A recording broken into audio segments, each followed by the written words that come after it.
This is the Builder Day final presentation for the Binance Labs Incubator Program Season 3.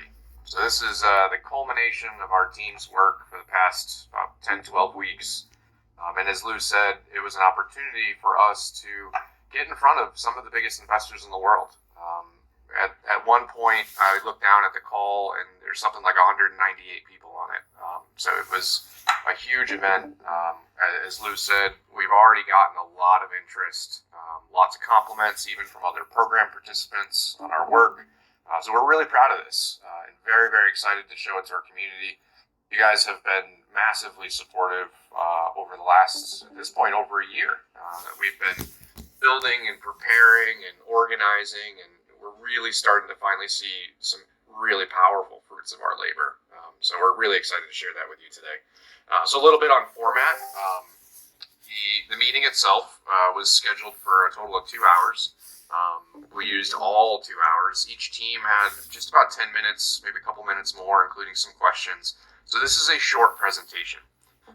It is also meant to be to an investor. So for anyone out in the call today that's technical, when we get to the slide where we're looking at the model results, there's a lot of stuff behind the scenes that we didn't share. And that's on purpose because, these are investors. They don't care about the gory details, at least not quite yet until we get into due diligence with them. So we'll go through the presentation. I'll pause at each slide. Jack, Lou, the rest of the team, interrupt me as we're going if anyone has any questions. And that's it. So we used a lot of animation in this presentation, and this is kind of just a little pro tip out there for people. Whenever you're giving a presentation to high-powered audience, right? They've got active minds. They're thinking about all kinds of different things. It's really important to control their attention. So we use a lot of animation in this. We tried to be less verbose, less words on the slide than normal. And so here, what we're doing is we're really just sharing the main mission statement of Bird. And we think this is a really concise way to think of it. So Bird is the first blockchain platform built to data mine a user's unique on-chain activity for behavioral insights across multiple blockchains, to make wallet-level machine learning prediction products available through a decentralized oracle, so that Web3 developers have access to the same type of targeting capabilities that made Web 2.0 a success. And our amazing team of designers created this very cool little graphic at the bottom, and I think it kind of sums up Bird's main objective pretty well. So on the left, you see this rotating indicator of the type of wallet that connects. And so we're using the popular euphemism paper hands and diamond hands. And when that wallet connects, the Bird Oracle is able to provide insights about that wallet that no one else in the industry can provide. So as we move over to the right in the graphic, you can see that insight, in this case, is being used by this sort of prototype launchpad platform to reduce the token price for the IDO event, because this is a high quality diamond hands investor, and also upgrade their launchpad tier. So these are two examples of applications that the many partners that Bird has already signed on have expressed interest in using this product for.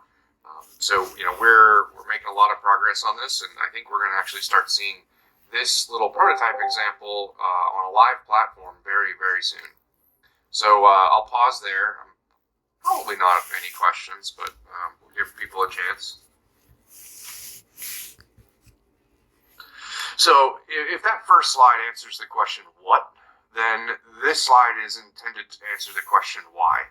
And so, why is what we're doing so important to the future of Web 3.0? But I think more interestingly, why is it important to this business model that tech has grown up on? This model where data is harvested, fed through machine learning algorithms, and those machine learning algorithms generate massive profits.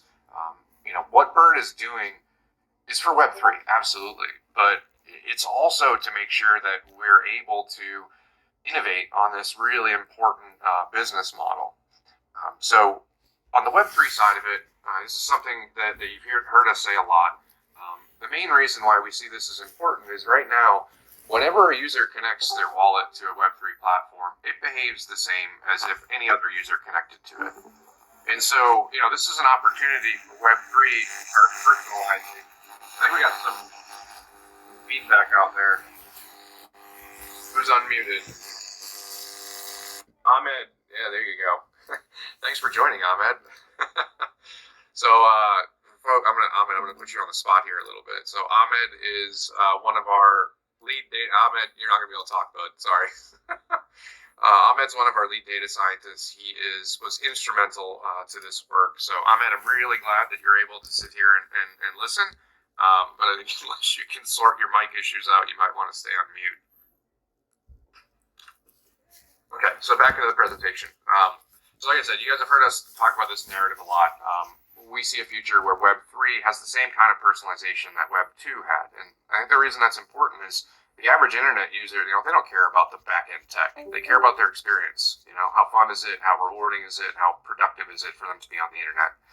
And we see the need for that kind of customization, personalization as being vital to them, having that same rewarding experience on Web3 that they now have on Web2.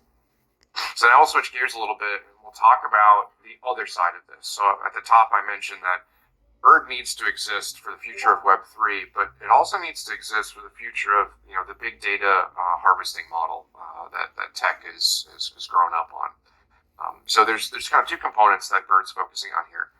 First, AI ML models, they've become so powerful and they touch our lives in really astonishing ways. But unfortunately, in Web 2, where these models currently live, there aren't ways for users to influence, how they're built, where they're applied, how they affect them, etc. So as these models become more and more powerful and they touch more and more people in these more and more profound ways, we need to make sure that they're not simply being controlled by a very small group of people that, oh, by the way, have a very different set of incentives than the average person has. So, the ability for Bird to use decentralized tools like DAOs to make sure that the users that are providing this data and being affected by these models are able to participate in the process instead of just being an input to the process. So, like in my mind, when I think about this, I see like an assembly line. It's a manufacturing process. If somebody wants to build a car, they have to pull steel out of the ground, they have to mold the steel and cast it and forge it, and then they have to build a car with it. Well, GM, Toyota, Ford, they have to pay for that steel. They have to pay the miners that pull it out of the ground. Tech companies aren't paying us to mine data and provide it to their machine learning algorithms, yet they're making tons of money off of it. So, we see these two aspects of the current sort of big tech user data mining model as being rife for innovation. Governance, meaning we need to make sure that the average user has the ability to influence how these powerful models affect them, and also on the profitability and revenue side. If my data enables you to make massive amounts of money, we think it's fair that you share some of that with us, because without that data, you would have nothing. And so Bird's sort of main vision is to not only innovate for the future of Web3, but also the future of the ability for companies to use these powerful models to do amazing things, but more ethically and sustainably and fairly. So this is going to be a recap, I think, for you guys. So I'll go through these slides pretty quickly. Everyone on this call probably knows the four major sectors that we're targeting. So Launchpad model, which is obviously our number one priority at the moment. In a slide or two, we're going to actually take a look at our very first model results for our Launchpad scoring product. Gaming is next on the list. I don't think we need to tell you how excited we are for the future of this sector, and certainly the future of Bird in this sector. People are really seeing the value of what Bird's going to be providing there.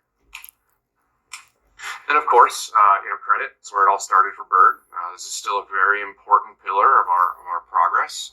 But just to be frank about it, this is a much bigger problem to solve with a lot more competitors, a lot more exogenous risks. So we are continuing our research in the credit scoring space. But as I said, our priority right now is to build our first successes off of the Launchpad scoring models and our gaming scoring models. And then finally, we have ecom. Don't sleep on this, guys. I think ecom is going to be big in blockchain, but it's probably just not going to be the next wave. But fortunately, Bird's already starting its work in this space. So, when this, I haven't looked at the numbers, but I'm guessing globally, ecom is well into the double-digit trillions of dollars. So when that market starts shifting towards Web3, Bird's going to be there, ready to provide services for those platforms too. All right. This is the exciting stuff, guys. So I'm going to load this entire plot and give everyone a chance to kind of digest. And we're going to spend a decent amount of time talking through this. Definitely interrupt if you have questions. If there's anyone technical on the line, definitely open to diving into the weeds a little bit. But let's talk about what we're looking at first. So these are on the plot on the right.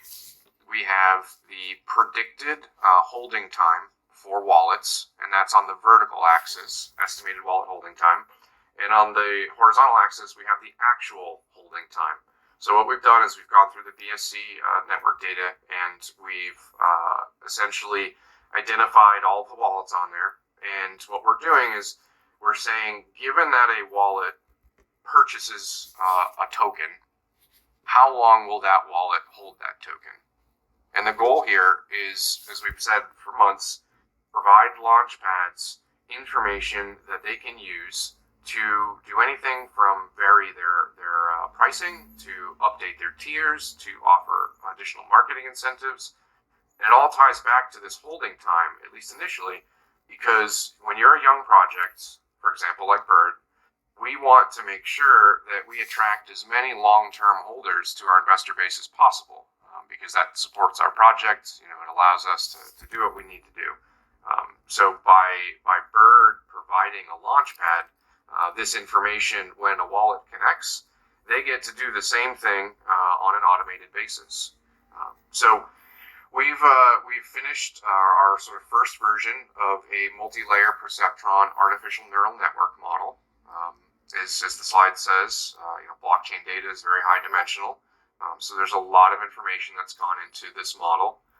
For now, we're focusing on Binance Smart Chain, and the reason for that is because we're in the Binance Incubator Program, and we want to provide them some insights that they've never seen before. To be clear, this is information that at least I've never seen published, this kind of prediction on blockchain data, so we think this is a world first. And I think the part that we're most excited about is, even though this is a very preliminary result, performance we're seeing is excellent. So overall, we were seeing a model error of about 36 days, which means in this case, for this cohort that we're analyzing, we can predict to about a month accuracy how long each wallet is going to hold a given investment. Very, very powerful information. But frankly, that's actually not what I'm most excited about. It's that last point. When we think about how this model is going to be used, the goal of it is less to identify poor investors and penalize them. It's actually to identify the true, high quality, sort of rare investors and reward them. And so the goal here of our model is really to predict the long-term holders specifically. And so in that little red box that you see on the right side in our plot, we've highlighted the top 10 percentile of the distribution. So this is the top 10 percentile of wallets in terms of their average holding times. And when it comes to correctly identifying those guys, we were 93.1% accurate. Now, anyone out there that does this work professionally knows that these are actually incredibly impressive numbers, especially for preliminary work. We're still going to be improving this model. These numbers will likely still improve. And we also have networks that are going to have additional data that BSC doesn't have. BSC is a pretty young network. When we start fitting these models on Ethereum, which has a couple extra years of history in it, and a lot more transaction data, we should be able to actually start getting even more powerful insights out of this. So the other thing that I'll point out about this plot, and this is sort of just a little data science 101, whenever we build a model and we want to assess its accuracy,